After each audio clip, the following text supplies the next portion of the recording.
Je suis le prophète majeur BMK, envoyé de Mao l'Incréé pour libérer l'humanité de la religion figée et l'appeler à une connaissance vivante et une spiritualité authentique.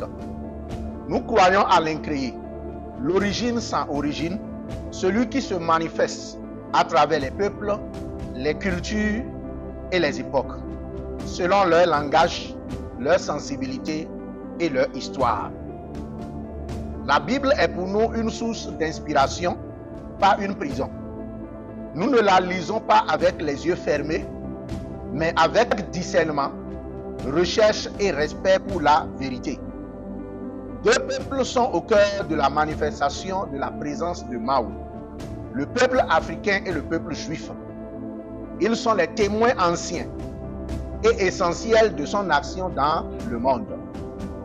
Retenons que depuis les origines de la création, l'Afrique a toujours été présente dans le récit divin.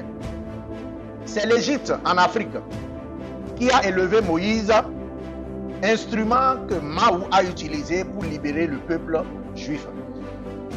C'est cette même Égypte qui a protégé Yeshua, le Fils de Dieu, la parole incarnée, lorsque Hérode voulait l'éteindre. C'est Simon de Cyrène, un Éthiopien africain, qui a porté la croix lorsque le Verbe Yeshua allait être crucifié. C'est pour dire que nous ne sommes pas en marge de cette histoire. Nous sommes partie intégrante. Nous avons toujours été là. Notre vision, la connaissance est notre soif, la spiritualité est notre pratique, la justice notre mode de vie et l'amour notre joie. Nous ne rejetons pas les différences. Nous acceptons la contradiction car elle nous fortifie, elle nous éclaire, elle nous affirme. Nous ne venons pas imposer une nouvelle religion. Nous venons rappeler la présence du divin dans la vérité, la liberté et la mémoire des peuples. Cette déclaration est destinée pour le monde entier en général et pour les Africains en particulier. Je veux redonner confiance à l'Afrique. L'Afrique qui toujours est considérée comme un peuple idolâtre, est considérée comme un peuple ne connaissant pas l'Incréé, Mao, est considéré comme un peuple qui est en manque de connaissances.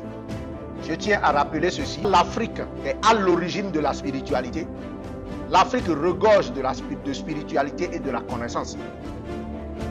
Je tiens aussi à rappeler aux autres qui pensent qu'ils sont les seuls détenteurs de la connaissance de Mao. Nous avons compris qu'ils sont venus en Afrique étudier notre spiritualité, parcourir nos connaissances.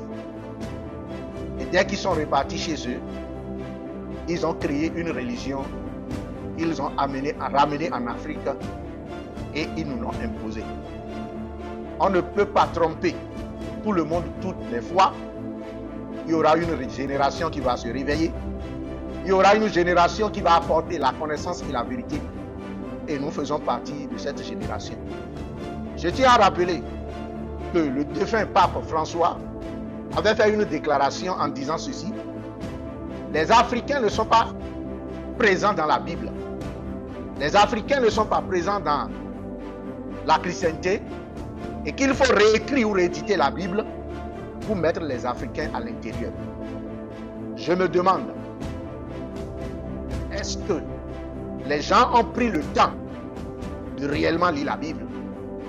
Parce que si nous voulons réellement voir qui n'est pas présent dans la Bible, ce sont les Européens. Depuis l'Ancien Testament jusqu'à la fin, jusqu'à l'Apocalypse, les Européens en général et les Romains en particulier n'étaient pas du tout présents dans la spiritualité ni dans la connaissance.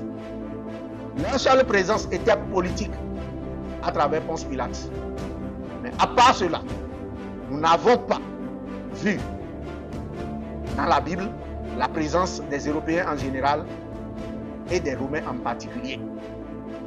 Si ce n'est que, après que Saul, appelé Paul plus tard, qui a amené l'évangile avec l'apôtre Pierre à Rome, Rome ne sera nulle part inscrit dans la spiritualité ni dans la connaissance.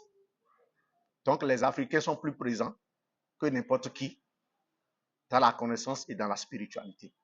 Nous allons revenir dans les prochains jours avec plus de détails, plus de connaissances, et nous allons approfondir beaucoup de choses pour libérer le peuple africain de l'esclavage de la religion qui aujourd'hui bat son plein. C'est pour vous, le prophète BMK, envoyé de les créer au service de l'éveil et de la vérité. Merci.